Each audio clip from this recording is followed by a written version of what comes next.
Para a nossa reflexão, nós vamos estar nos baseando na história da rainha Esther. Esther, quando ainda jovem, foi escolhida entre diversas mulheres para serem apresentadas ao rei e este poder então escolher entre elas uma para ser a sua rainha. E Esther, uma jovem muito bonita, foi escolhida pelo rei para ser a rainha. Entretanto, Esther, ela não podia, mesmo como rainha, entrar na presença do rei sem que este a chamasse para que ela fosse à sua presença. Toda pessoa que chegasse à presença do rei, inclusive a rainha, sem ser convidada, sem ser chamada pelo rei, morreria, a não ser que o rei estendesse a sua destra para que esta então fosse absolvida da morte.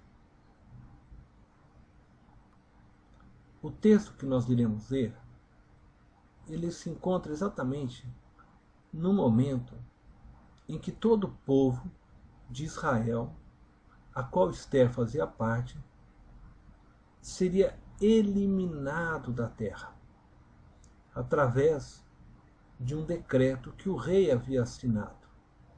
Então, Esther se vê obrigado, para salvar este povo, a ir até a presença do rei. Embora ele não a tivesse chamado, Esther coloca então a sua vida em risco para poder tentar salvar o seu povo.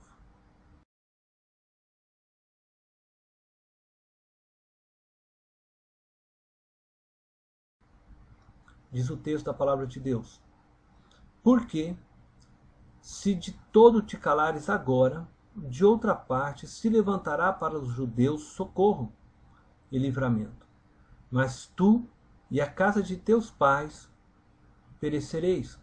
E quem sabe se para tal conjuntura como esta é que fostes elevada a rainha. Esta foi a palavra de Mordecai, que havia criado Esther, a ela, neste momento em que ela precisava ir até o rei e interceder pelo povo.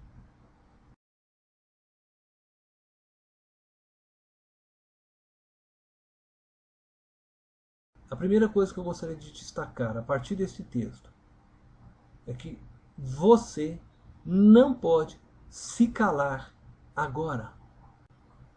Porque se de todo te calares agora, disse então Mordecai a Esther, há momentos em nossas vidas que precisamos tomar decisões. Não podemos nos calar. Não podemos fugir deste momento. Você não pode se calar quando lhe perguntam sobre seus sonhos. Se você se calar, você pode estar jogando a oportunidade de sua vida fora. Você não pode se calar quando lhe perguntam sobre a sua fé. Se você se calar, a palavra de Deus nos ensina que Jesus também se calará diante de Deus. Este é o momento da decisão. Você não pode se calar, meu amado, minha amada, com respeito à igreja. Você está ou não com os pés fincados na sua igreja? Você quer ver ou não esta igreja prosperar?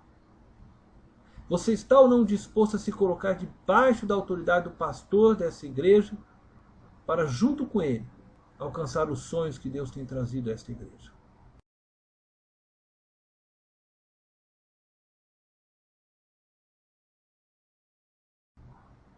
A segunda palavra que eu gostaria de chamar a atenção, de destacar nesse texto, é que você não é indispensável. Algumas pessoas se acham indispensáveis para Deus. Mordecai diz assim para Esther: de outra parte virá socorro. Se ela se calasse, de outra parte viria socorro. Se Esther não tomasse uma atitude para libertar o povo, Deus proveria outra saída para o seu povo. Você sabe que Deus lhe chamou para pregar o Evangelho, para curar os enfermos, para pôr em liberdade os cativos. E você não caminha em direção a esse chamado? Pode ter certeza que Deus levantará outro para fazer a obra que era para você fazer. Mas não deixará o povo perecer por negligência de algum outro servo. Muitas vezes pensamos que uma igreja não pode sobreviver sem um irmão X ou a irmã Y. Mas a igreja sobrevive, irmão. Porque a igreja é de Cristo. Ela só não sobrevive se Cristo não estiver nela. Você pode ver igrejas, templos fechando as portas, mas a igreja de Cristo, essa não morre. A igreja espiritual, a igreja verdadeira de Cristo, ela continua se espalhando.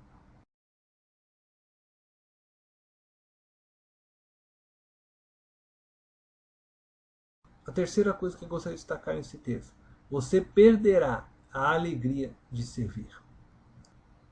Mordecai diz assim a Esther: mas tu e teus parentes perecereis. Todo aquele que sabe o que deve fazer na casa de Deus e não faz, perecerá. Se Deus lhe deu um dom, use-o.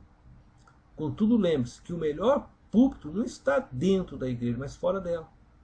O mundo precisa conhecer a Deus e o seu poder. Para a vida da igreja, Deus colocou o pastor. E é por meio dele que Deus fala com o seu povo. A Bíblia diz que o pastor ele é o anjo da igreja, o responsável pelo rebanho. De forma que todo o serviço da igreja e todos os demais dons, eles devem estar sujeitos debaixo da bênção pastoral.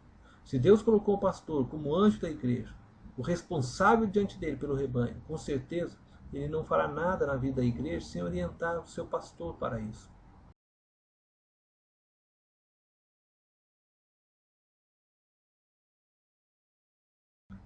O quarto ponto que eu gostaria de destacar é: faça a diferença com a sua vida. Mordecai diz assim a Esther: e quem sabe se para tal conjuntura como essa é que foste elevada a rainha? Você já se perguntou por que Deus te colocou nesta igreja, onde você está? Talvez seja para viver este momento que ela se encontra. Você é a pessoa que Deus escolheu para levantar a igreja. Você é o instrumento que Ele chamou para prosperar dentro da igreja e ajudá-la a caminhar para os sonhos de Deus. Você não está na sua igreja por acaso. Não existe acaso. Deus te trouxe para juntos levantarmos o trabalho do Senhor. Você está pronto para isso?